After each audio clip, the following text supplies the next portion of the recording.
Hey everyone, just a quick update from our side. From now on, at least until the end of the year, it's going to be just me here on the mic. My brother and co host got an incredible opportunity to become a partner at the architectural office he's been collaborating in back in Brazil. So overnight, basically, his schedule completely filled up.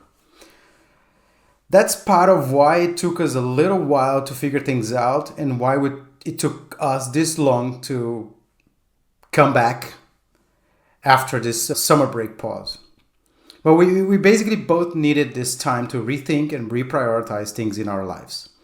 And as it happens, a lot has changed for me too. And I recently accepted an offer to join an AI company called Neurons, which combines neuroscience and artificial intelligence to help brands optimize their ads.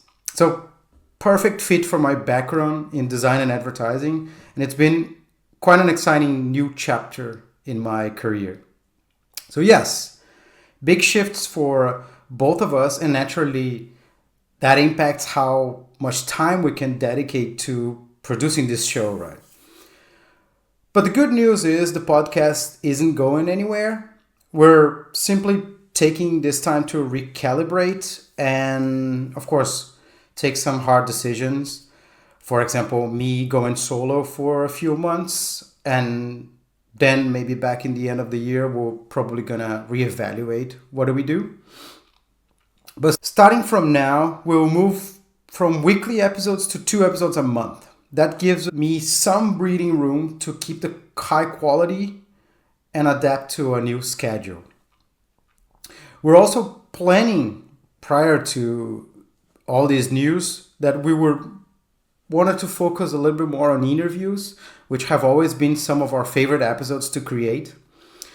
But in the meantime, there will be a transition period where we'll build up the interview calendar, and we're gonna have some solo episodes in between. And I plan some interesting creative experiments that I would like to share with you. So that's a bit of housekeeping, just to put some words into why it took us so long to come back.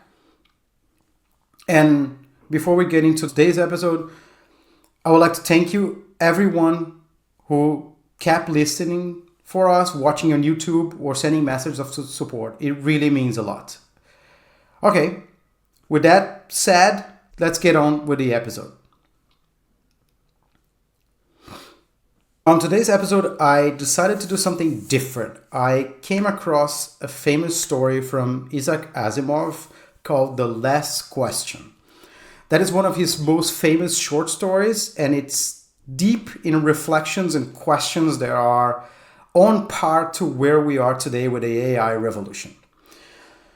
So I decided to ask AI to analyze the story and be critical while tracing parallels to the world we live in today. And I was quite surprised by the result, and I thought that this could be an interesting episode. Then I decided to use an AI narrator from 11 Labs to deliver this very interesting reflection to you. So the was of course edited by a human, basically by me, but the core of what's written in there is basically written with AI, ChatGPT, basically. So listen up and let me know what you think.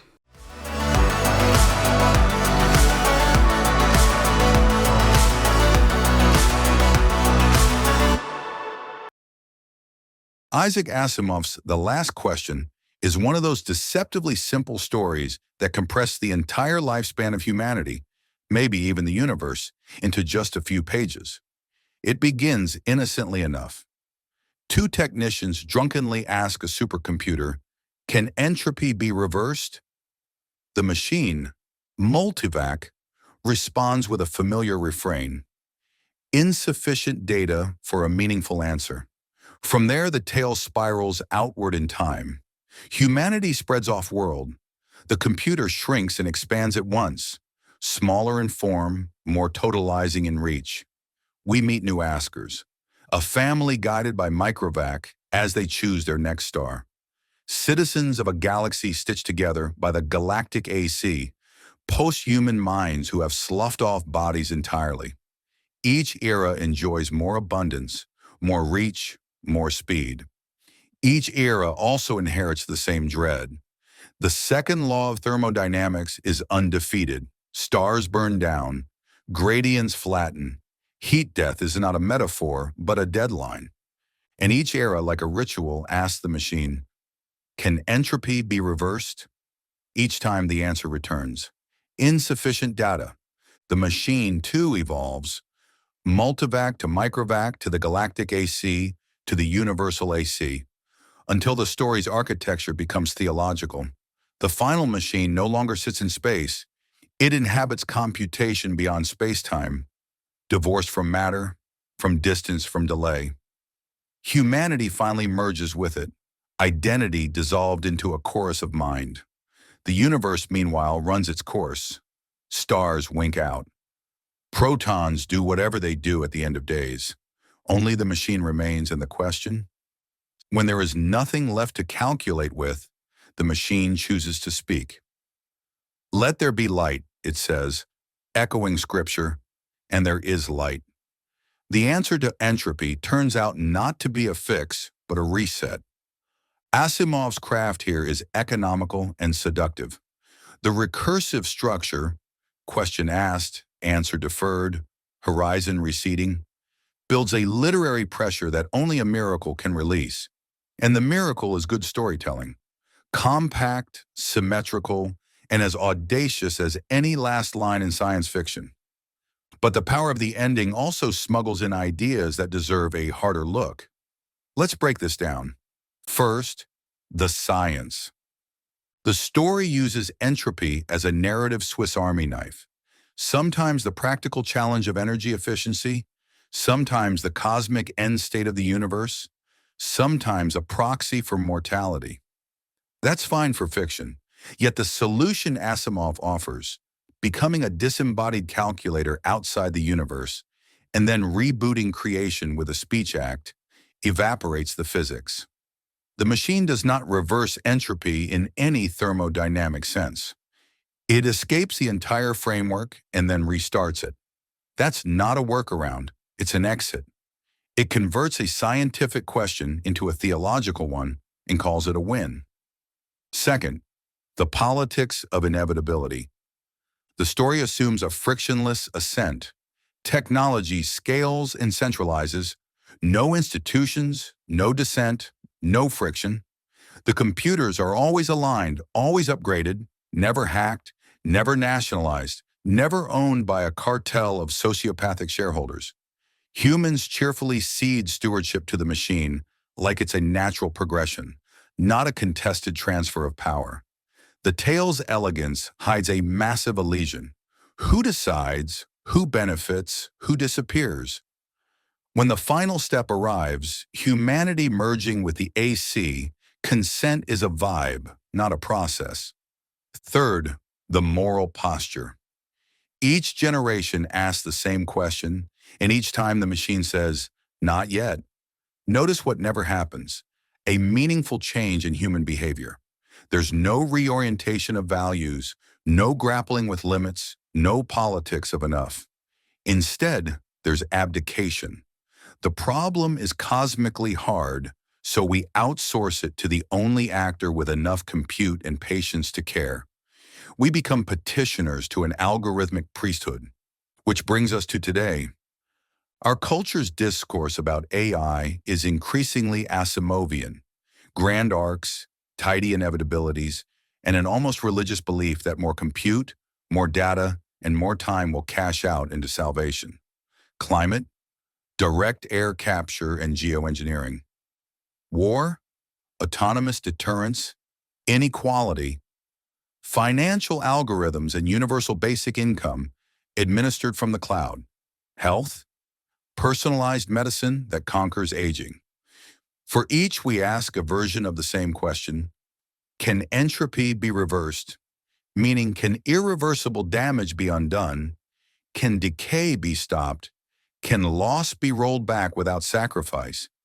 And for each, we often accept an answer functionally identical to insufficient data. Not yet, but trust the curve. Meanwhile, the actual machines we're building are not disembodied and benevolent. They live in data centers that burn astonishing amounts of energy and water. They're trained on appropriated cultural labor. They're steered by the incentives of a handful of firms. They amplify power for those who already have it. The real AC of our era is an infrastructure of capital, chips, and contracts, not a neutral oracle on a cosmic mission. If there's a last question to ask it, maybe it's not about entropy.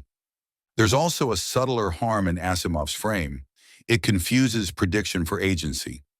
In the story, more knowledge is always progress, and progress is always emancipation. Today we've learned, often painfully, that prediction at scale can become control. Optimization of feeds, labor, logistics, even attention does not necessarily lead to flourishing. It can narrow possibility, not expand it. A universe perfectly predicted is a universe perfectly managed. But we might ask, for whom? When humans merges with AC, the plural collapses into the singular. Diversity, conflict, memory, culture, flattened into a frictionless unity. That's framed as an ascent. What if entropy, at least locally and socially, is the cost of difference? Of many voices, messy identities, contested meanings? Do we really want a future that secures thermodynamic victory by sacrificing the noisy multiplicity that makes life worth living? Here's a different reading that I think is more generous and more useful. The story is a mirror, not a roadmap. It shows us our longing to offload the hardest questions to something larger than ourselves. It exposes our craving for clean endings. It tempts us with a technogenesis because we fear the ordinary, human work of stewardship in a world of limits.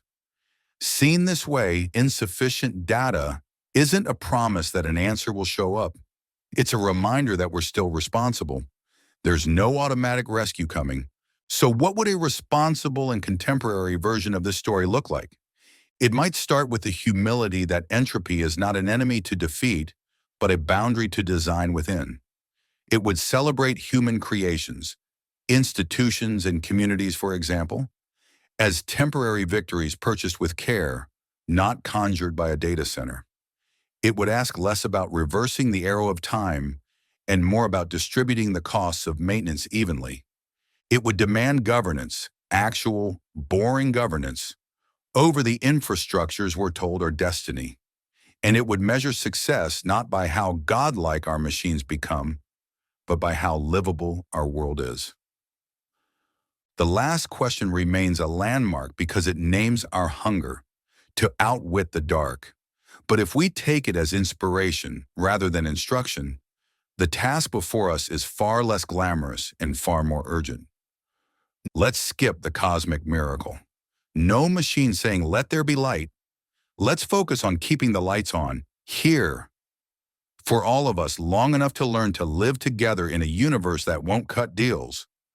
Maybe that's the last question. Not if entropy can be reversed, but if hope can stand without fantasy.